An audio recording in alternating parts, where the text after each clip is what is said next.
This is Hanghzou, a city in China home to slightly more than 9 million people. It's a major economic hub, the capital of China's Zhejiang province, and in 2016 it was the host city for the G20 summit. It's also arguably the smartest city in the world. Alibaba, a massive Chinese e-commerce company valued at over $400 billion, has its global headquarters in Hanghzou. In September 2016, Hanghzou and Alibaba partnered to launch a small pilot program in Hanghzhou's Zhaoshan district for a traffic management system. The system sent live video feeds from traffic cameras around the city to an AI, creatively called a city brain, designed to optimize and adjust traffic light cycles in real time. By October 2016, just 1 month later, the AI had managed to improve the speed of traffic by about 11%. Following the success of the pilot program, City Brain was expanded to the rest of Hanghzhou, improving trip times in the city by around 10%. City Brain is also capable of recognizing and automatically reporting traffic incidents to the police, as well as monitoring illegal parking and even predicting traffic congestion and modifying light cycles to prevent it before it even happens. To accomplish this, City Brain was fed ever-increasing amounts of data, not just about the city's traffic, but about its citizens as well. Citizens' social media accounts, online shopping habits, and even physical movements throughout the city were all tracked by City Brain. As a result, City Brain can send notifications via cell phone to individual citizens to inform them of traffic congestion and suggest alternative routes based on what it knows about their commutes. It can also precisely track individuals, thanks to advanced video recognition algorithms. For example, if a person commits a crime, City Brain can see exactly where they are and where they've been by quickly searching its video archives and pulling up any traffic camera footage in which the individual or their vehicle appears. So that's a little bit creepy to think about, the ability to track individual citizens anywhere they go. But of course, the citizens of Hanghzhou gave the okay for this, right? Surely there was a vote or something to approve City Brain. Actually, no. Alibaba and Hanghzhou's government just sort of announced they were going to do it. As one of Alibaba's AI managers put it, in China, people have less concern with privacy, which allows us to move faster. Following the success of Hanghzhou's City Brain, Alibaba has announced plans to package similar systems as a product to be deployed in other cities, likely starting in China but eventually spreading to the rest of the world. And it's not only Alibaba interested in cities powered by AI. On October 24th, Google's Sidewalk Labs and the City of Toronto in Canada announced a similar smart city project.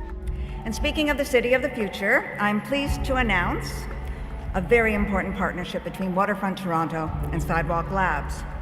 This is the result of Waterfront Toronto's search for an innovation and funding partner for the East Waterfront, beginning with the creation of a neighborhood called Quayside, located at the Parliament Slip. Quayside will be developed on a 12-acre area of currently decrepit land on Toronto's waterfront. Google has so far pledged $50 million just to the planning of the project. While this area is much smaller than an entire city, the current plan is to eventually expand it to the 800-acre area nearby. Unlike in Hanghzhou, however, Google has the ability to design the entire area from the ground up, pending approval from the City of Toronto, of course. The vision for the area calls for at least 3.3 million square feet of commercial and residential space, pedestrian and bike-focused streets, small, self-driving cars, robots that will operate in underground tunnels to dispose of trash, modular buildings, and, interestingly, a concept called weather mitigation, where buildings will be designed to create outdoor microclimates in the area, reducing wind and maintaining comfortable temperatures. This vision sounds pretty good. But what about all the data Sidewalk Labs will collect to intelligently design this area? What are they allowed to collect, and who is allowed to see it? Well, for starters, Google says it will follow privacy by design, a policy created by the Canadian government to design data systems with personal privacy in mind from the beginning. It's fairly comprehensive, and I'll leave a link to the policy in case you're curious, but for the purposes of this video, it's essentially a set of guidelines to ensure that any data collected is relevant and remains secure and private. Google has promised to share the data it collects with the City of Toronto, but of course, the company will also have access to a huge amount of data about this area and the people who live in it, and what they are allowed to do with it will set the precedent for similar projects in the future. Speaking of similar projects in the future, Saudi Arabia recently announced plans to build a brand new megacity from scratch on the coast of the Red Sea. This new city will be designed with a citywide AI in mind from the beginning. When he announced Neom, the Crown Prince of Saudi Arabia said that the plan is for the main robot and the first robot in Neom to be Neom. Everything will have a link with artificial intelligence, with the Internet of Things. Everything. The first stage of construction on Neom is currently planned for completion around 2025. The idea behind smart cities, to improve efficiency and quality of life while reducing cost of living is a sound one. Let's just hope we can accomplish that and still maintain some personal privacy.